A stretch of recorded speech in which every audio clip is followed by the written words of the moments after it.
ये कोई मजाक नहीं है। पढ़े, सुने और यदि अच्छा लगे तो दूसरों को भी पढ़ने और सुनने का अवसर दें। अति आधुनिक चिकित्सा व्यवस्था। 2-3 दिन बुखार रहा, दवा न लेते तो भी ठीक हो जाते। शरीर अपने आप कुछ दिनों में ठीक हो जाता। लेकिन आप डॉक्टर के पास गए। डॉक्टर साहब ने शुरुआत में ही ढेर सारे टेस्ट लिख दिए। टेस्ट रिपोर्ट में बुखार का कोई खास कारण तो नहीं मिला, लेकिन कोलेस्ट्रॉल और ब्लड शुगर थोड़े से बढ़े हुए पाए गए, जो सामान्य इंसानों में थोड़ा बहुत ऊपर नीचे होना आम बात है। बुखार तो चला गया, लेकिन अब आप बुखार के मरीज नहीं रहे।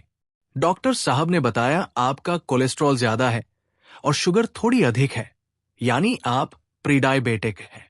अब आपको कोलेस्ट्रॉल और ब्लड शुगर कंट्रोल करने के लिए दवाएं लेनी होंगी। साथ ही खाने पीने में बहुत सारी पाबंदियां लगा दी गई। आपने खाने में पाबंदियां भले न मानी हो, लेकिन दवाएं लेना नहीं भूले। ऐसे 3 महीने बीते। फिर टेस्ट कराया गया। कोलेस्ट्रॉल कुछ कम हुआ, लेकिन अब ब्लड प्रेशर थोड़ा बढ़ा हुआ पाया गया। उसे कंट्रोल करने के लिए एक और दवा दी गई। अब आपकी दवाओं की संख्या 3 हो गई। इतनी बात सुनने के बाद आपकी चिंता बढ़ने लगी। अब क्या होगा? इसी चिंता में आपकी नींद उड़ने लगी। डॉक्टर ने नींद की दवा भी शुरू कर दी। अब दवाओं की संख्या 4 हो गई। इतनी सारी दवाएं खाते ही अब आपको पेट में जलन शुरू हो गई। डॉक्टर बोले खाने से पहले एक गैस की टैबलेट खाली पेट लेना होगा। दवाओं की संख्या बढ़कर 5 हो गई। ऐसे ही 6 महीने बीत गए। एक दिन सीने में दर्द हुआ तो आप भागे अस्पताल की इमरजेंसी में। डॉक्टर ने सब चेकअप करके कहा समय पर आ गए, नहीं तो बहुत बड़ा हादसा हो सकता था।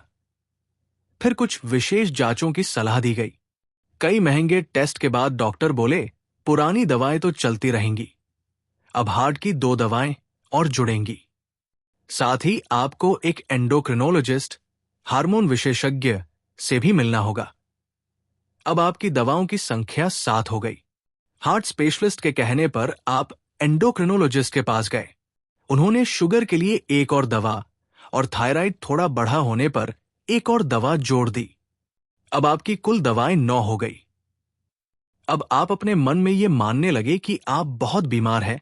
हार्ट के मरीज, शुगर के मरीज, अनिद्रा के मरीज, गैस के मरीज, थायराइड के मरीज, किडनी के मरीज, आदि आदि। आपको ये नहीं बताया गया कि आप अपनी इच्छा शक्ति, आत्मबल और जीवन शैली सुधार कर स्वस्थ रह सकते हैं, बल्कि आपको बार बार ये बताया गया कि आप एक गंभीर रोगी हैं, निर्बल हैं, असमर्थ हैं, एक टूटे हुए व्यक्ति हैं। ऐसे ही और 6 महीने बीतने के बाद दवाओं के साइड इफेक्ट से आपको पेशाब की कुछ समस्याएं हुई। फिर रूटीन चेकअप में पता चला कि आपकी किडनी में भी कुछ समस्या है। डॉक्टर ने फिर कई टेस्ट करवाए। रिपोर्ट देखकर डॉक्टर बोले क्रिएटिनिन थोड़ा बढ़ा हुआ है, लेकिन दवाएं नियमित चलती रही तो चिंता की बात नहीं। और 2 दवाएं और जोड़ दी गई। अब आपकी कुल दवाओं की संख्या 11 हो गई। अब आप भोजन से ज्यादा दवा खा रहे हैं और दवाओं के अनेक दुष्प्रभावों से आप धीरे धीरे मृत्यु की ओर बढ़ रहे हैं। जबकि जिस बुखार की वजह से आप सबसे पहले डॉक्टर के पास गए थे, अगर डॉक्टर साहब कहते चिंता की कोई बात नहीं, ये मामूली बुखार है, कोई दवा लेने की जरूरत नहीं, कुछ दिन आराम कीजिए, भरपूर पानी पिए, ताजे फल सब्जियां खाए, सुबह टहलने जाइए, बस इतना ही काफी है, दवा की जरूरत नहीं, तो फिर डॉक्टर साहब और दवा कंपनियों का पेट कैसे भरता? और सबसे बड़ा सवाल, किस आधार पर डॉक्टर मरीजों को cholesterol, high BP, diabetes, heart disease और किडनी डिजीज घोषित कर रहे हैं? ये मानदंड कौन तय करता है? आइए थोड़ा विस्तार से जानें। 1979 में जब ब्लड शुगर 200 mg/dl से ऊपर होता था, तभी व्यक्ति को डायबिटिक माना जाता था। उस समय दुनिया की सिर्फ 3.5% आबादी को टाइप 2 डायबिटिक माना जाता था। 1997 में इंसुलिन बनाने वाली कंपनियों के दबाव में यह स्तर घटाकर 126 mg/dl कर दिया गया।